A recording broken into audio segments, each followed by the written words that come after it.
చెన్నైలో సిఎస్కే 209 పరుగుల భారీ స్కోర్ చేసింది. మ్యాచ్పై పట్టు సాధించింది. పైగా స్టేడియం అంతా ఎల్లో ఆర్మీ. ఇంకేముంది, విజయం తథ్యం అని ముందే సెలబ్రేట్ చేసుకున్నారు చెన్నై ఫ్యాన్స్. బట్ క్రికెట్ అనేది కేవలం ఒక గేమ్ కాదు, అది ఒక ఊహించని ట్విస్ట్ల కథ. ఒక్క ఓవర్, ఒక్క బాల్ మ్యాచ్ స్వరూపాన్ని మార్చేస్తుంది. గెలుపు ఢంకా మోగిస్తుందనుకున్న చెన్నై చేతిలోంచి మ్యాచ్ చేజారిపోయింది. ఎందుకంటే ఒక టీం ఒత్తిడికి చిత్తైతే మరో టీం ఒత్తిడిని జయించి విధ్వంసం చేసింది. ఇది నిజంగా నార్మల్ చేస్ కాదు. పంజాబ్ ఇచ్చిన ఒక స్టేట్మెంట్, ఒక వార్నింగ్, ఒక దాడి, భీకర దాడి. పంజాబ్ కేవలం 210 పరుగుల బిగ్ టార్గెట్ ఛేదించలేదు. డామినేట్ సిఎస్కేని పూర్తిగా డామినేట్ చేసి విజయం సాధించింది. ఈ మ్యాచ్లో ప్రతి క్షణం ఓ అద్భుతం. పొరపాటున మీరు మిస్ అయి ఉంటే మాత్రం ఐపీఎల్లో బెస్ట్ థ్రిల్లర్ మిస్ అయినట్లే.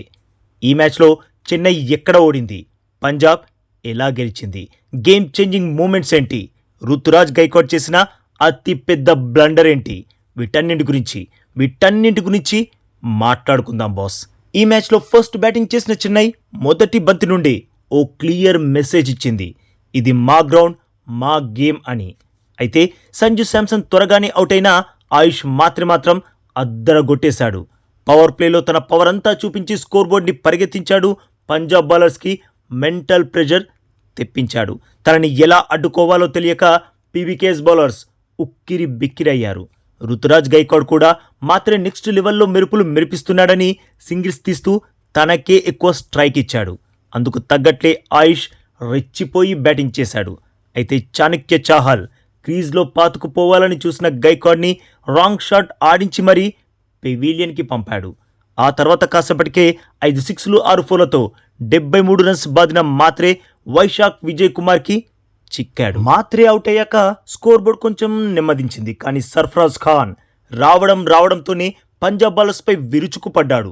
ఏదో బ్యాట్ని బలంగా ఊపుతూ బౌండరీలు సాధించలేదు. సర్ఫరాజ్ కొట్టిన ఒక్కో షాట్ ఒక్కో ఆణిముత్యం. 12 బంతుల్లోనే 32 రన్స్ చేసి మంచి కామియో ఇన్నింగ్స్ ఆడాడు. ఇక చివర్లో శివం దుబే శివాలెత్తిపోయాడు. 27 బంతుల్లోనే 45 రన్స్ దంచి పడేశాడు. దాంతో చెన్నై టీం 209 పరుగుల భారీ స్కోర్ చేసింది. ఇంకేముంది, అంత స్కోర్ని పంజాబ్ చేస్ చేయలేదని సిఎస్కే ఫ్యాన్స్ ముందే గెలుపు సంబరాలు మొదలుపెట్టారు. సిఎస్కే వాన్ అంటూ స్టేడియం దద్దరిల్లేలా అరిచారు. కానీ వారికి తెలియందేంటంటే అసలు కథ అప్పుడే మొదలైందని. 210 పరుగుల టార్గెట్ చెదరలో బరిలోకి దిగిన పంజాబ్ ఓపెనర్స్ ప్రియాంష్ ఆర్య, ప్రభ్సిమ్రన్ సింగ్ ఆకాశమే హద్దుగా చెలరేగిపోయారు. 2 ఓవర్స్లోనే 34 రన్స్, 4 ఓవర్స్ పూర్తయ్యేసరికి 55 రన్స్.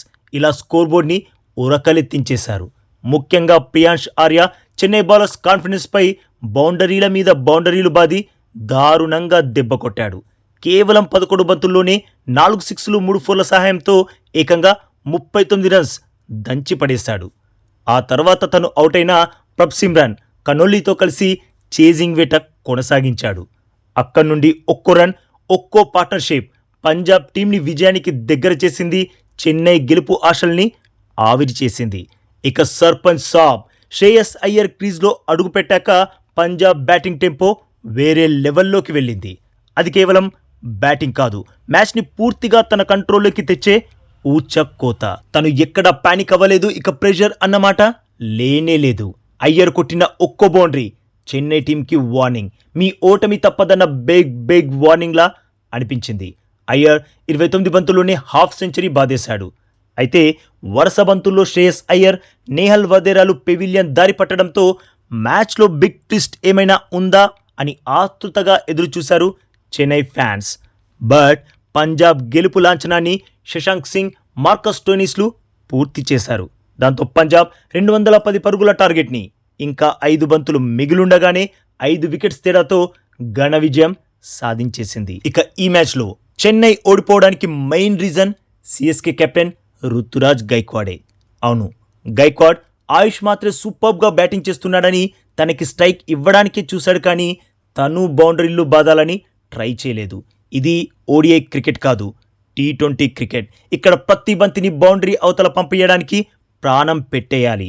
కానీ రుతురాజ్ 22 బంతుల్లో కేవలం 28 రన్స్ చేసి అవుట్ అయిపోయాడు. కొంచెం వేగంగా మరో 15-20 రన్స్ యాడ్ చేసుంటే ఈరోజు ఫలితం చెన్నైకి ఫేవర్గా వచ్చుండేదేమో. ఇక్కడే గైక్వాడ్ అతి పెద్ద తప్పు చేసేశాడు. తన కెప్టెన్సీ కూడా అస్సలు బాలేదు. అంతేకాకుండా చెన్నై ఓడిపోవడానికి కారణం సిఎస్కే బౌలర్స్కి బౌలింగ్లో కంట్రోల్ లేకపోవడం, డెత్ ఓవర్స్లో పూర్తిగా విఫలం అవ్వడం. ఇవే చెన్నై ఓడిపోవడానికి అసలైన కారణాలు. ఇక పంజాబ్ ఎలా గెలిచింది అంటారా? వాళ్ళు గెలవడం కాదు, చెన్నై టీం నుండి మ్యాచ్ని లాగేసుకున్నారు.